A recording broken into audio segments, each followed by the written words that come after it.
So that's me during our batch grad picture.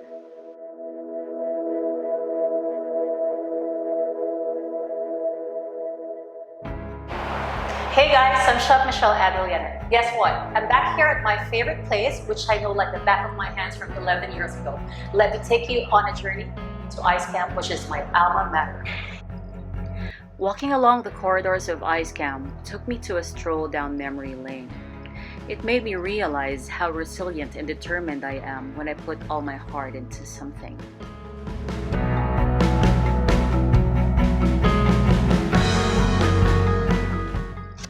Welcome to Kitchen 1.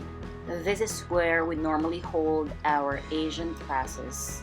And this is also where we hold short classes where I used to be a student assistant for Asian cookery.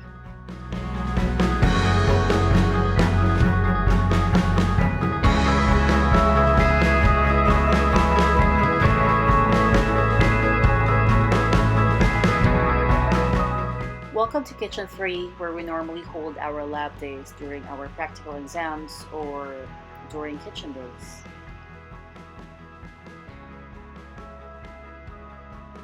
This is where I had my final practical exams while I was a few months pregnant.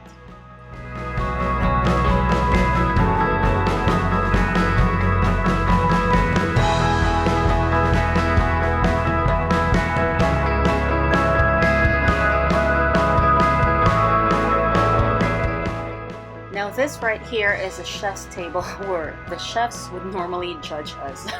Just kidding.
And this time, I will be introducing you with one of my most favorite chefs, who is also the Assistant Culinary Director and one of the backbones of Iscahm, which stands for International School for Culinary Arts and Hotel Management, located here in Katipunan Avenue at the 4th floor of FDR building. With no further ado, let me call on Chef Menge. Hello. Hi, Michelle. Hello, Chef. How are you? Nice seeing you again. So nice to see you, Chef. Thank you. Kids? Yeah, good. You're getting so good. And you? I'm good. Nice to have you back here. It's been a while, huh? Yes, Chef. That was what, 11 years ago? My gulai, we're getting old. Just reminds me. Yeah, it's been now 14 years since I'm working here. Well, I was with Batch 9. So how long ago was that? That was in 2008. Oh yeah, I started here 2007 in January. Wow, that was a very long time ago. But it seems you did age a bit, right? So I'm so grateful, Chef, that you joined me today. This is really an honor for me, being your previous student. Why don't we talk a little bit about, your courses, what you do here now? Like, how is Iscahm before, during, and well, still during the pandemic? Yeah, the pandemic has changed a lot.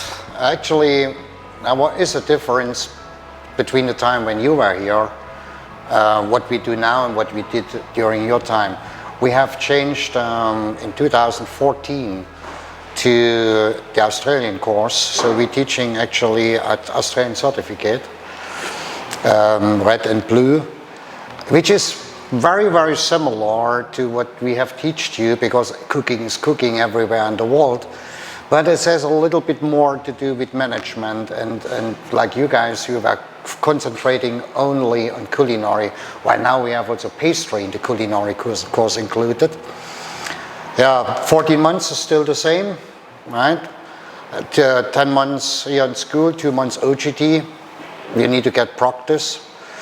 The finals are different now. You know, our students, they have to create themselves a 3-course menu, whatever they want to do, have to cost it, and have to cook it, when you still have the same amount of time, 3 hours.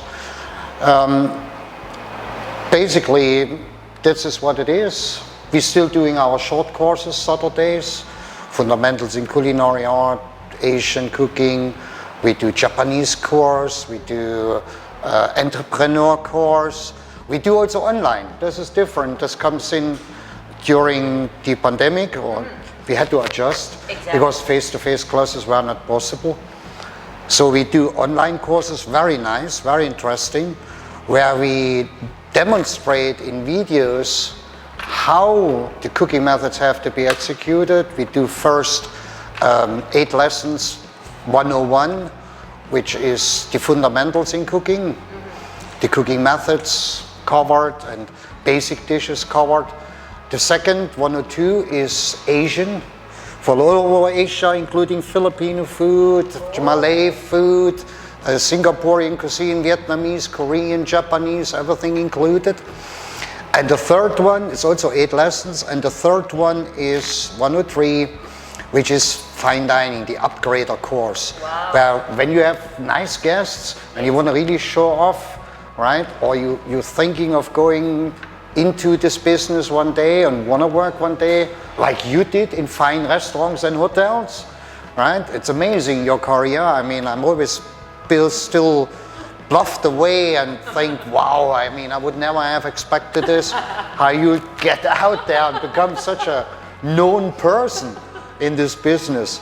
And this third one, it's really, really good, because we show really nice things which actually are doable with a little bit effort. So basically that's it. We still do also Siemens courses and whatever, but most of the things are at the moment on hold because of face-to-face, not yet fully allowed, right? So we have to really looked really for alternate ways to get this, to keep the business rolling.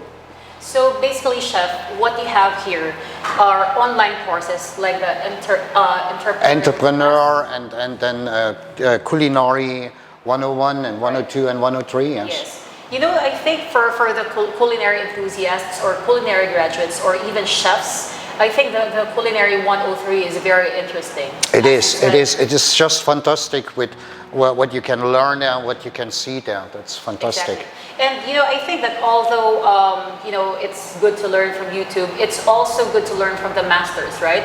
From very experienced and learned chefs. Yeah, of course. I mean, if you have somebody who has the right experience. Is that you blushing, Chef? Are you blushing? Or is yeah, it just makeup? a bit. And who has the right, that's not only me, you know, it's like Chef Gondler, there's Chef Rudolf, there's Chef Joey.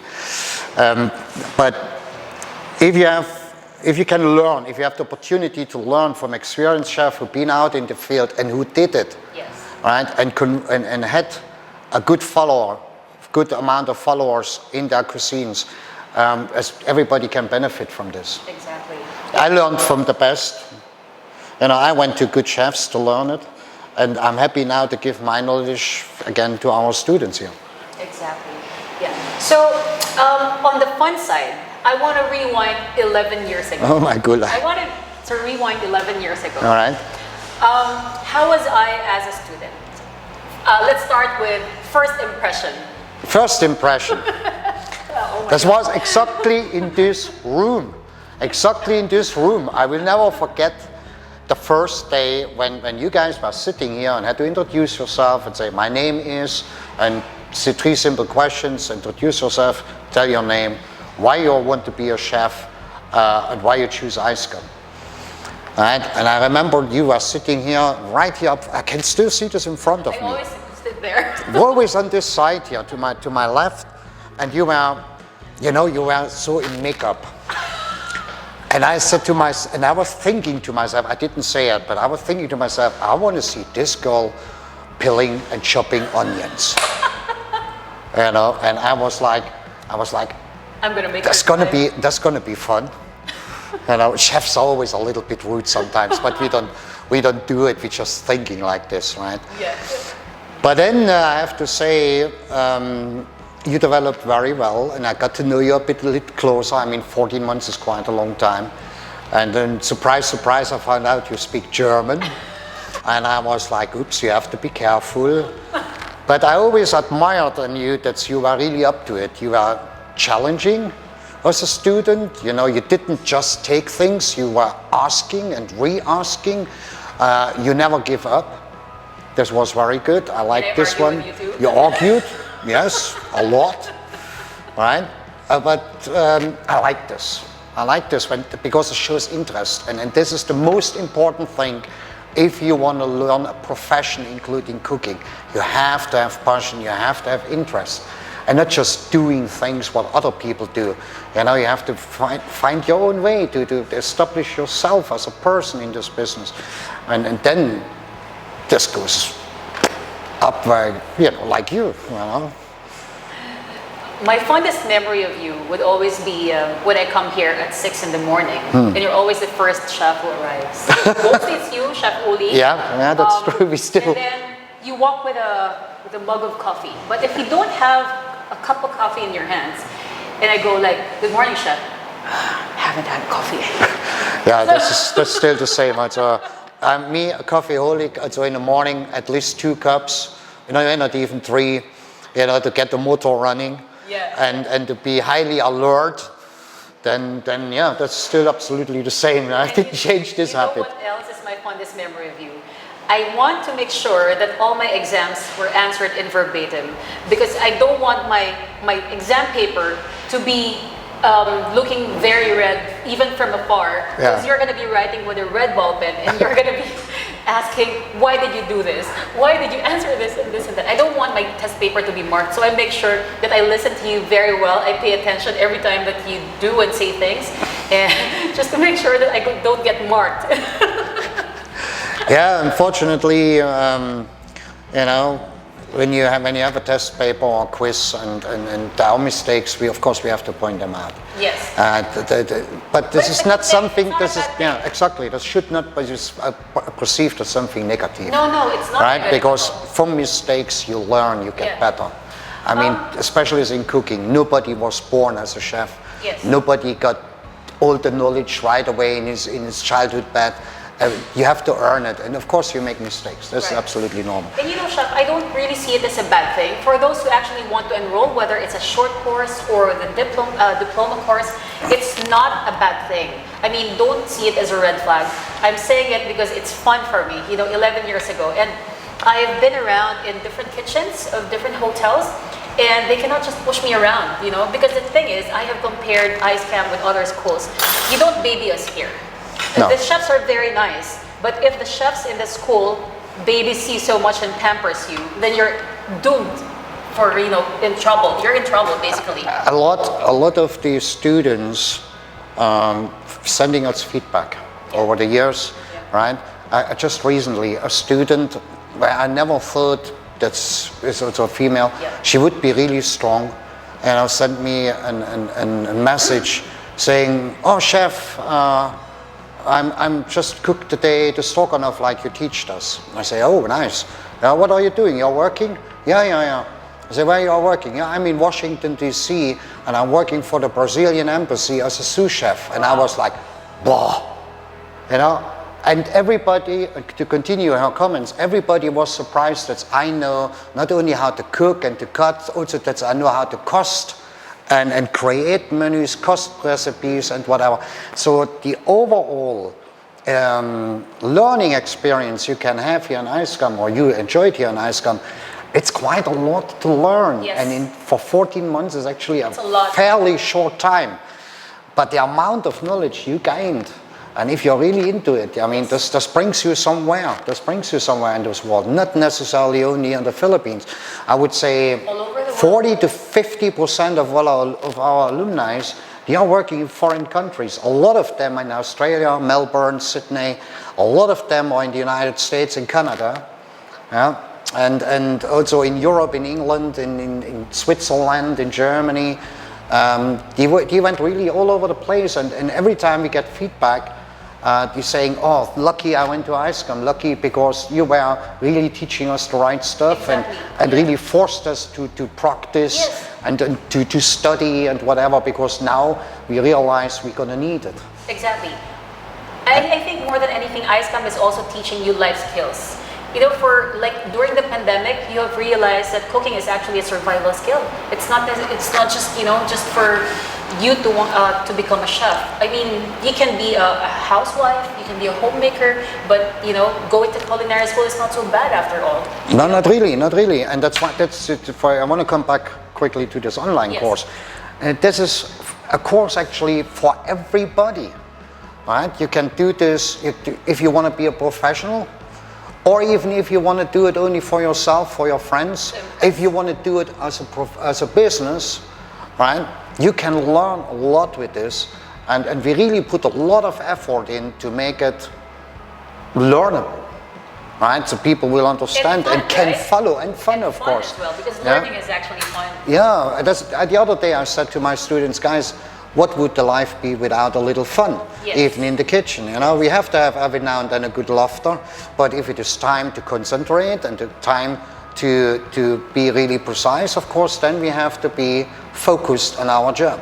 But fun is always in our business.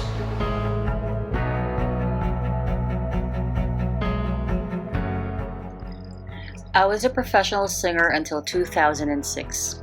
Back then, I was a heavy drinker and heavy smoker until it took a toll on my health and I had a severe case of acid reflux, which affected the quality of my singing voice due to nodules in my throat. I was not allowed to speak for quite some time and I knew something's gotta give. I thought my career was over. Then my love affair with food began, which led me to experimenting, researching, and being more inquisitive than usual. I have a good palate, but to be a chef, I'm not cut out for that world. Imagine my little black dog whimpering each time I try to feed it with what I cooked. He can't even tolerate it no matter how much Tango loves me. You know that feeling when you've been walking in darkness for quite a while, and as cliche as it may sound, you see a glimmer of light? That was a pivotal moment for me. Everybody said, you're not gonna make it. So I had to grab the pen and rewrite the narrative. 11 years down the road, here I am. I haven't perfected the craft yet, but I'm whole and always moving forward. I guess just like everybody else, I am a work in progress. I was supposed to enroll in another school, but my friends strongly advised against it and told me that there's this school which is not as commercial but is highly recommended for those who wish to take their craft seriously. I enrolled in Iscahm a month after giving birth to my son and graduated 5 months pregnant with my daughter. What a ride. Find a school that would push you beyond your limits. If I was able to do it, so can you. It's never too late to reinvent yourself. Find what sets your heart on fire, then combust. This is Chef Michelle Adrillana, and this is my Iscahm story.